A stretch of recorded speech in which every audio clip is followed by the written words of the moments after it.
வணக்கம் மாணவர்களே, உங்கள் எல்லோரையும் ரோஜா தோட்டம் சேனலுக்கு அன்போடு வரவேற்கிறேன். மாணவர்களே, இன்று நாம் மீனுவின் வண்டி பாடத்தில் தரப்பட்டுள்ள புத்தக பயிற்சி வினாக்களுக்கு விடைகளை படிக்கலாமா? 45வது பக்கத்துக்கு வாங்க. மீனுவின் வண்டி. மீனுக்கு ஒரு சைக்கிள் வாங்கி கொடுத்துருக்காங்க.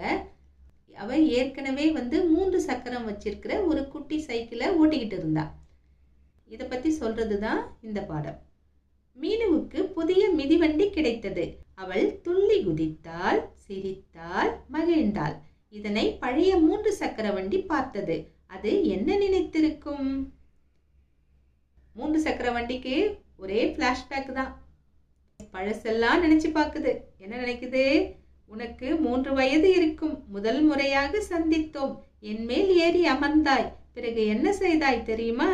என்னென்னலாம் நடந்ததோ அதெல்லாம் நினச்சி பார்க்குது. மீனுக்கு 3 வயசா இருக்கும்போது இந்த சைக்கிளை வாங்கி கொடுத்துருக்காங்க, 3 சக்கர வண்டியை.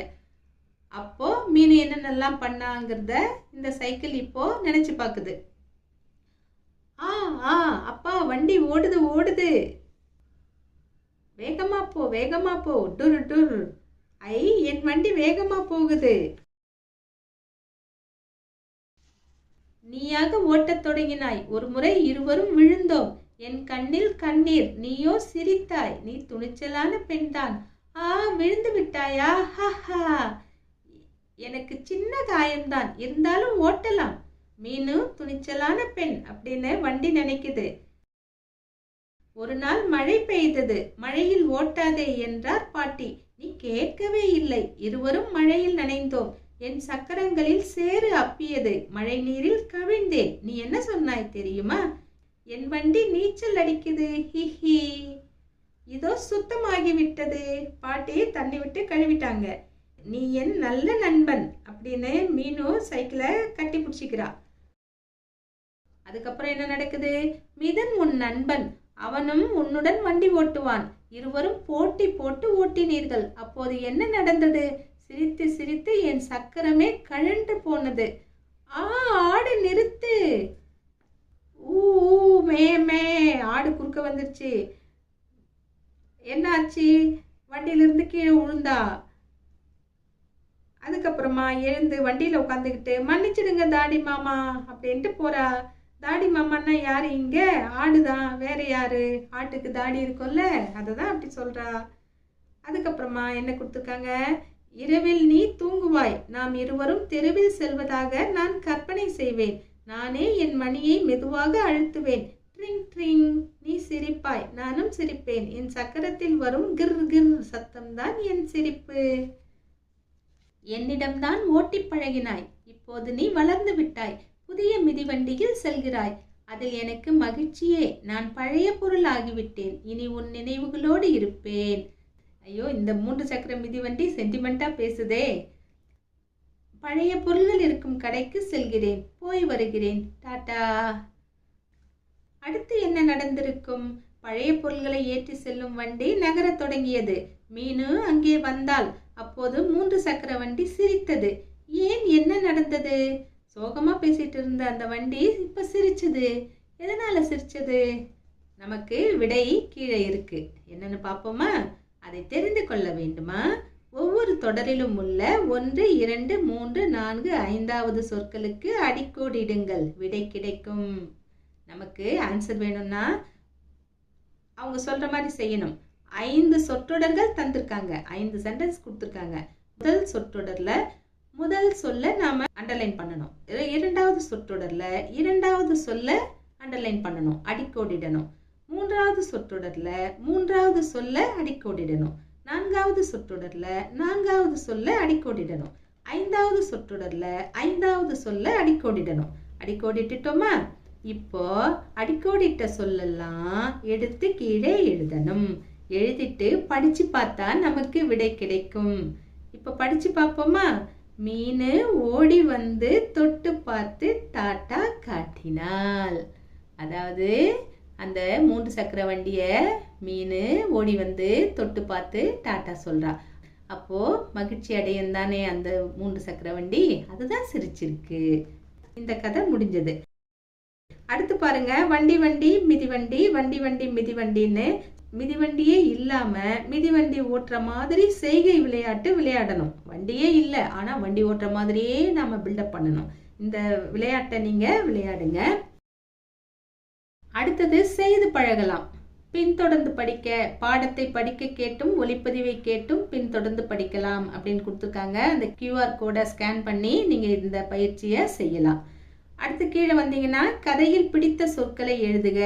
கதையில நிறைய சொற்கள் இருக்கு, நிறைய சொற்கள் எனக்கு பிடிச்சிருக்கு. நான் எனக்கு பிடிச்ச சொற்கள்லாம் நிறையவே கொடுக்குறேன். ஆனா உங்களுக்கு எது பிடிக்குமோ அதை மட்டும் நீங்க செலக்ட் பண்ணி எழுதிக்கோங்க. சரிங்களா? எல்லாம் எழுதணும்னு அவசியம் இல்லை, உங்களுக்கு எது பிடிக்குதோ அதை மட்டும் எழுதிக்கோங்க.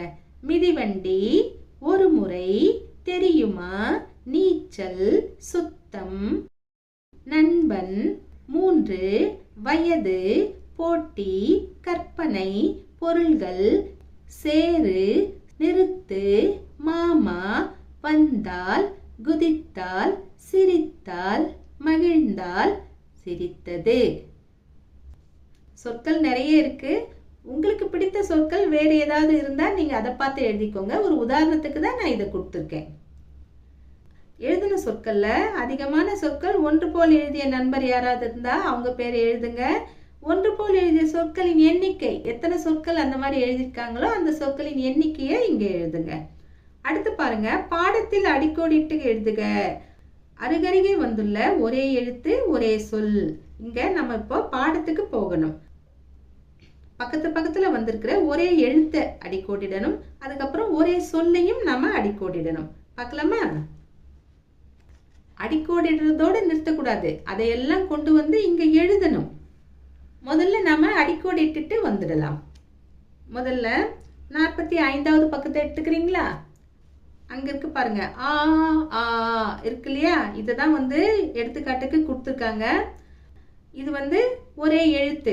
அதுக்கு கீழே பாருங்களேன், ஓடுது ஓடுது, இது வந்து ஒரே சொல். இதையும் நீங்க சைட் பை சைடு அடிக்கோடிட்டுடுங்க.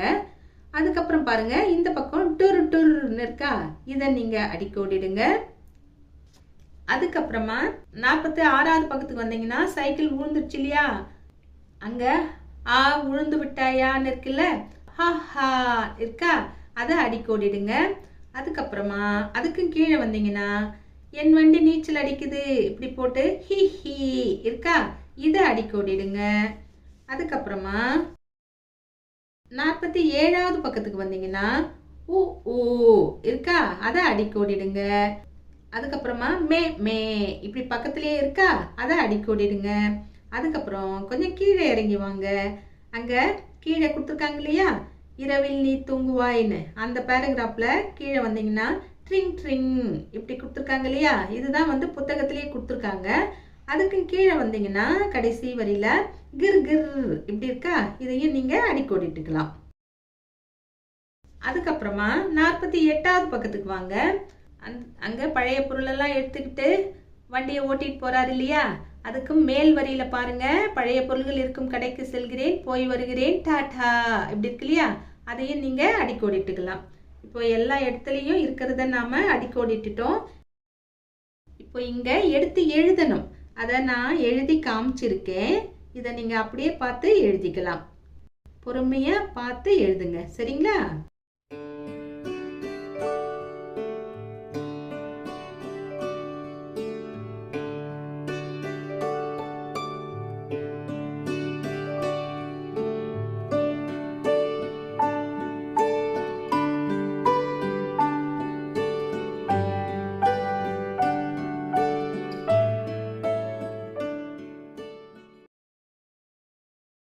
அடுத்தது 2வதா என்ன கேட்டிருக்காங்க, பாடத்தில் பிடித்த தொடர். இந்த பாடத்துல உங்களுக்கு எந்த தொடர் பிடிச்சிருக்கோ அந்த தொடரை நீங்க போய் அந்த பாடத்துல அடிக்கோடிடணும். அதுக்கப்புறமா இங்க அதை எடுத்து வந்து எழுதணும். நான் எனக்கு பிடித்த சில தொடர்களை நான் அடிக்கோடிட்டு இருக்கேன், அதை கொண்டு வந்து இங்க நான் எழுதுறேன். ஒரு தொடரை அடிக்கோடிட்டா போதும், கொண்டு வந்து எழுதினா போதும். ஆனா நான் 2-3 தொடர்களை உங்களுக்கு சொல்றேன். சரிங்களா? மீனு துணிச்சலான பெண், நீ என் நல்ல நண்பன், மன்னிச்சிடுங்க தாடி மாமா. இந்த சொற்றொடர்கள் எல்லாம் எனக்கு பிடித்த தொடர்கள். அதனால இதெல்லாம் நானு அடிக்கோடிட்டிருக்கேன். இதையெல்லாம் கொண்டு வந்து இங்க எழுதியிருக்கேன். 3 எழுதியிருக்கேன். நீங்க 3 எழுதணும்னு அவசியம் இல்லை. உங்களுக்கு பிடித்த ஏதாவது ஒன்றை எழுதினால் போதுமானது.